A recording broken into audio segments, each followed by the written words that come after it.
কালারটা শুধু কীরকম এসেছে দেখুন, একদমই অন্যরকম হয়ে গেছে।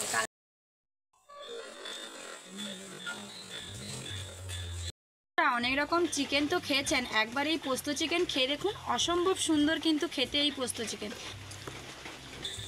অপূর্ব স্বাদের চিকেন পোস্তের এই রেসিপি দেখতে থাকুন আর সঙ্গে থাকুন।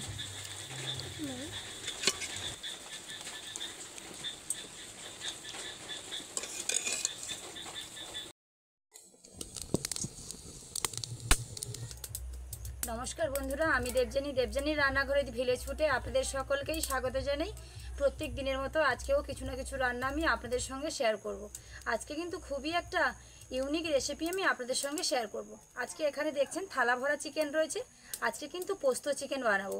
সবসময় তো আপনারা চিকেন কষা, চিকেনের পাতলা ঝোল, অনেক রকমের চিকেন খেয়েছেন, কিন্তু একটু যদি পোস্ত আর কাজু বাদাম বাটা দিয়ে চিকেনটা বানানো যায়, সেই চিকেনের স্বাদটা কিন্তু একদমই আলাদা। রুটি, পরোটা কিংবা ভাত যে কোনো কিছুর সঙ্গে এই চিকেন কিন্তু খুবই ভালো যাবে। তো আজকে সেই চিকেনের রেসিপি কিন্তু আমি আপনাদের সঙ্গে শেয়ার করব। দেখুন, এখানে আমি চিকেনটা খুব ভালোভাবে ধুয়ে পরিষ্কার করে থালার মধ্যে রেখেছি। এদিকে কাজু বাদাম আর পোস্ত ভালোভাবে আমি মিক্সার গ্রাইন্ডারে পেস্ট করে নিয়েছি। অল্প একটু জল দিয়েছি, জলটা দিলে পরে পেস্টটাও ভালো হয়েছে, স্মুথ একটা পেস্ট কিন্তু রেডি হয়ে গেছে। এদিকে রয়েছে পেঁয়াজ কুচি, একটা গোটা টমেটো, কয়েকটা কাঁচা লঙ্কা। মাংসে দেওয়ার জন্য আমি কিন্তু আগে থেকেই একটু উষ্ণ গরম জল তৈরি করে নিচ্ছি। গরম জলটা এবার ঢেলে নেব। এই গরম জলটা যদি মাংসে দেওয়া যায় তাহলে কিন্তু তার স্বাদটা দ্বিগুণ বেড়ে যায়। একবার বলছি চিকেন আর একবার বলছি মাংস, দুটো কিন্তু একসঙ্গে হয়ে গেছে। গ্রাম বাংলায় এরকম হতেই পারে, কিন্তু সব থেকে ভালো যে মুরগির মাংস, এটাই কিন্তু বেস্ট তার নামটা। এবার কড়াইতে আমি দিয়ে দেব সাদা তেল।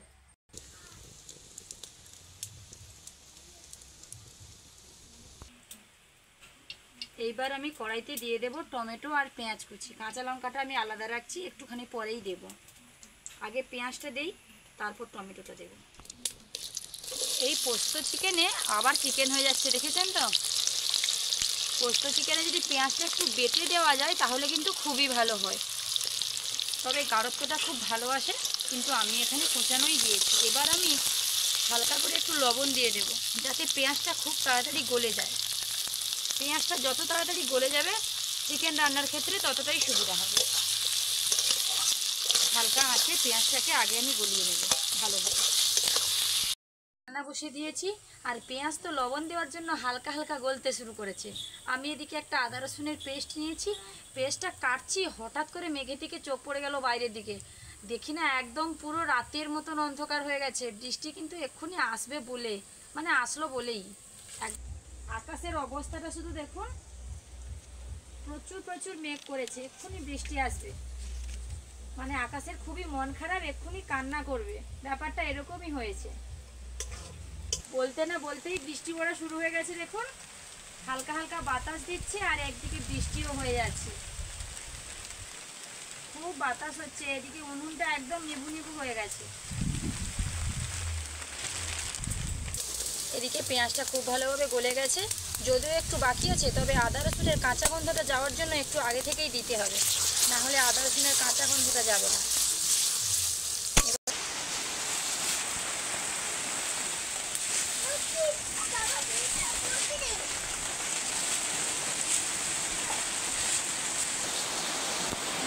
এবার হয়ে গেল, না হলে পুরো রান্নাঘর এক্ষুনি ভিজে যেত। তো চলো পেঁয়াজ কড়াটা কী হলো দেখি। বাইরে যে বৃষ্টি পড়ছে তার কিন্তু খুবই আওয়াজ হচ্ছে, একটু সাউন্ডের প্রবলেম হলেও হতে পারে। আদা রসুনের কাঁচা গন্ধটা কিন্তু চলে গেছে। এবার আমি দিয়ে দেবো টমেটো আর কাঁচা লঙ্কা। আবারও বেশ কিছুক্ষণ নেড়ে নেব, তারপর আমি গুঁড়ো মশলাগুলো দেবো।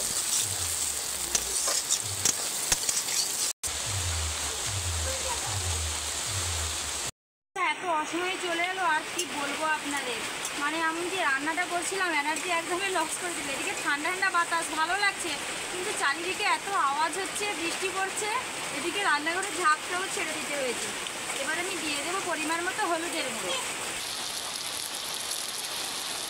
আমি এখানে 3 চামচই হলুদের গুঁড়ো দেবো, খুব বেশি আবার দিয়ে দিলে ভালো লাগবে না, হলুদের একটা গন্ধ থাকে। আর লঙ্কাটা আমি 2 চামচ দেবো, আর দিয়ে দেবো কালারের জন্য একটু কাশ্মীরি লঙ্কার গুঁড়ো। দিয়ে 1-2 মিনিটের জন্য এটাকে একটু নেড়ে নেব, তারপর অল্প একটু জল দিয়ে দেব। লঙ্কা হলুদ দেওয়ার পরে কিন্তু বেশ 1 মিনিট মতো নেড়ে নিয়েছি। এবারে আমি কিন্তু জল দিয়ে দেবো। জলটা দিলে না ভালোভাবে মশলাটা বেশ সুন্দরভাবে কষানো হয়, তাই ভালোভাবে কষানোর জন্য আমি অল্প একটু জল দিয়ে দিয়েছি। এবার হালকা আঁচে এটাকে আমি খুব সুন্দরভাবে কষিয়ে নেব। বাইরে কিন্তু অঝোর নয়নে বৃষ্টি হচ্ছে, দেখুন এই যে রান্নাঘরে খড়ের চালের ওপর দিয়ে যে বৃষ্টিটা পড়ছে না, দেখতে কিন্তু খুবই ভালো লাগছে। একবার আপনারাও দেখুন ওই ভালো লাগাটা।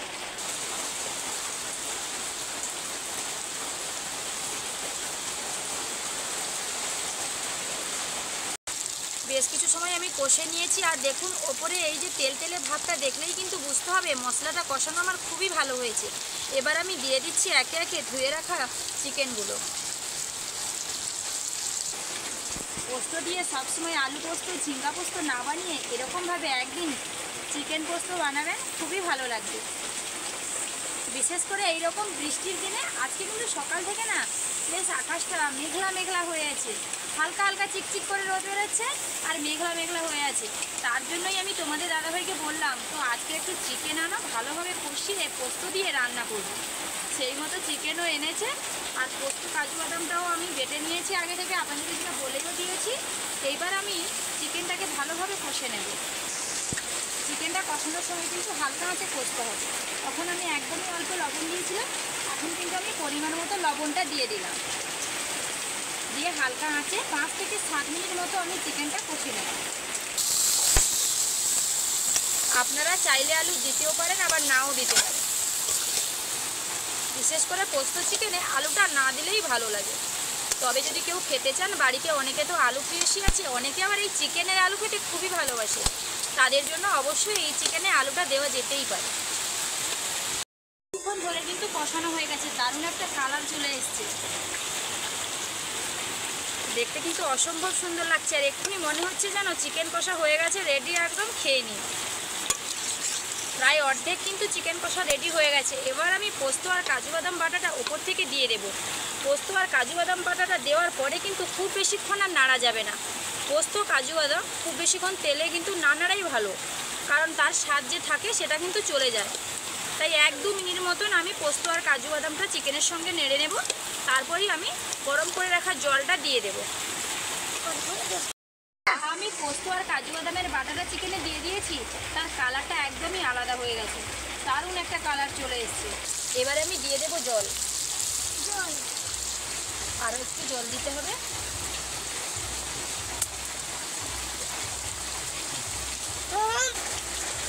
বলো বাবু, তুমি যে বলো মা আমি বন্ধুদের সঙ্গে কথা বলবো, তুমি সবসময় বন্ধুদের সঙ্গে কথা বলো। বাবু কিন্তু এরকম যখন একা একা থাকে না, অনেক কিছু বলে। মুখ থেকে হাতটা বের করো শোনা। এদিকে এদিকে এদিকে এদিকে বলো, কেমন আছো বলো, বলো বন্ধুরা কেমন আছো বলো। লজ্জা, হ্যাঁ লজ্জা পেয়েছো?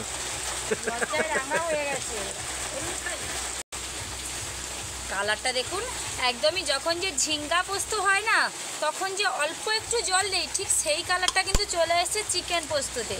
এবারে এটাকে 4 থেকে 5 মিনিট মতো ফোটালে কিন্তু একদমই রেডি হয়ে যাবে, কারণ চিকেনটা যখন কষিয়েছিলাম তখন কিন্তু এরকম 4-5 মিনিট মতোই কষিয়েছিলাম। অর্ধেক সেদ্ধ হয়ে আছে, আর এই পোস্তটা দেওয়ার ফলে আর অর্ধেক সেদ্ধ হবে, আর পোস্ত কাজু বাদামের স্বাদটা চিকেনের মধ্যে ঢুকে যাবে। এইবার গরম গরম লুচির সঙ্গে পরিবেশন করতে হবে। কিন্তু আজকে এত বৃষ্টি, আমি ভেবেছিলাম যে লুচি বানাবো, কিন্তু এত বৃষ্টির জন্য খুব একটা আমার আর সময় হলো না, রান্না করতে একটু দেরি হয়ে গেল, তাই আমি আর আপনাদের সঙ্গে লুচিটা শেয়ার করতে পারলাম না।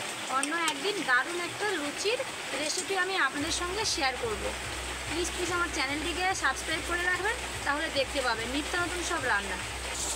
ফোটার জন্য এটাকে বেশ কিছুক্ষণ সময় দেব, ফুটে যাক, তারপরই ফিরে আসছি।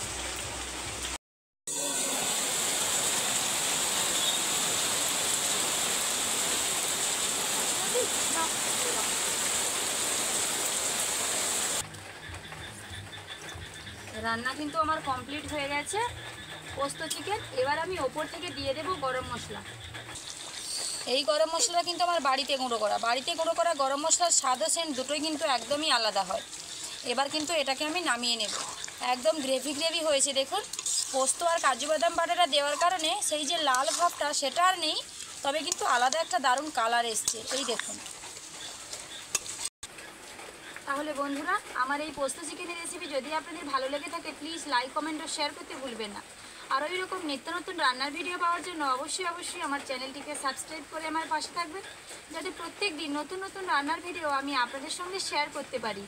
তার জন্য সকলে অবশ্যই করে কিন্তু আমার পাশে থাকবেন। দেখা হচ্ছে আবারও নতুন কোনো রান্নার ভিডিও নিয়ে। ততক্ষণ সুস্থ থাকুন, ভালো থাকুন, আর একবার হলেও বাড়িতে এই পোস্ত চিকেন বানিয়ে খাবেন। আমি যতগুলো পোস্ত দিয়েছি বা কাজু বাদাম বেশি দিয়েছি বলে একদমই মনে করবে না, আমি কিন্তু সমস্ত কিছু অল্পই দিয়েছি। এরকম অল্প দিয়ে কিন্তু একবার বাড়িতে ট্রাই করবেন, কীরকম হলেও আমাকে কমেন্ট করে জানাবেন। নমস্কার।